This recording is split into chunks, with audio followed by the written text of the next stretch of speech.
Você já percebeu que hoje em dia qualquer opinião que fuja do politicamente correto é automaticamente chamada de preconceito ou discurso de ódio? Pois é, isso não é uma coincidência. No final do século XIX, Karl Marx acreditava que a revolução aconteceria quando os trabalhadores se unissem contra os patrões, mas anos depois da sua morte, aconteceu o contrário. Durante a Primeira Guerra Mundial, muitos trabalhadores se uniram, mas para lutar uns contra os outros, defendendo os interesses dos próprios países, ou seja, do capitalismo. Para os marxistas, isso foi um pesadelo, porque significava que o povo não se via como classe, mas como nação. Ou seja, a teoria de Marx não se concretizou como ele esperava.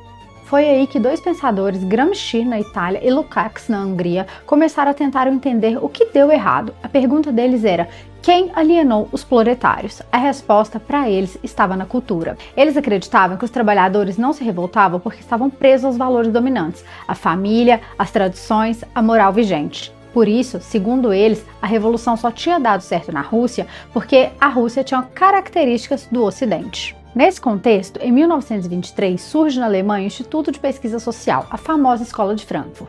Com a ascensão do nazismo, alguns desses pensadores fugiram para os Estados Unidos e passaram a ensinar em universidades como a Universidade de Columbia, em Nova York, espalhando suas ideias marxistas de forma mais sutil, sem se identificarem abertamente como comunistas. No fim da década de 50, perceberam que a revolta dos trabalhadores não era o suficiente. Então, Marcuse teve uma ideia: unir Marx e Freud. A mensagem dele era clara: a sociedade capitalista te oprime e reprime a sua sexualidade. Liberte-se, questione a moral burguesa, o casamento monogâmico e o patriarcado. O objetivo nunca foi apenas econômico, era influenciar a cultura e a moral. Por isso, quando um professor ensina sobre divórcio, aborto ou casamento gay, você pensa em liberdade e debate, mas você nunca pensa em comunismo. Essa é a essência do chamado marxismo cultural: mudar a cultura para então, aos poucos, mudar a sociedade. Enquanto os marxistas culturais atuavam nas universidades dos Estados Unidos, Hollywood também questionava a família tradicional, a religião, os costumes conservadores de forma sutil, mas constante. No Brasil, essa influência chegou depois de 1964, em um país que era conservador. Jornalistas, escritores e dramaturgos passaram a desafiar valores tradicionais.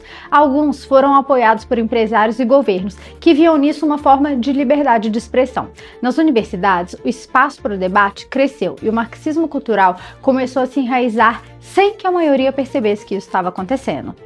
A consequência? Hoje, grande parte do ambiente cultural e acadêmico atua dessa forma, moldando pensamentos e valores. Estamos vivendo essa realidade há décadas, mas só quando entendemos que existe um projeto de influência sobre a moral é que conseguimos compreender as mudanças da sociedade. O objetivo deles sempre foi o mesmo: transformar a cultura para implementar uma visão social diferente. Conseguirão?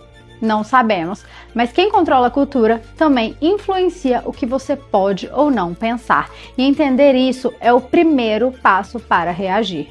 No fim, o roteiro é o mesmo: eles não querem igualdade, eles querem controle e eles não querem debate, eles querem silêncio. Entender o marxismo cultural não é paranoia, é compreender o mecanismo que explica o nosso tempo, a troca do belo pelo estranho e a normalização do absurdo. O que assusta hoje não é apenas a política, mas aquilo que ameaça destruir o que mais amamos: Cristo e a família.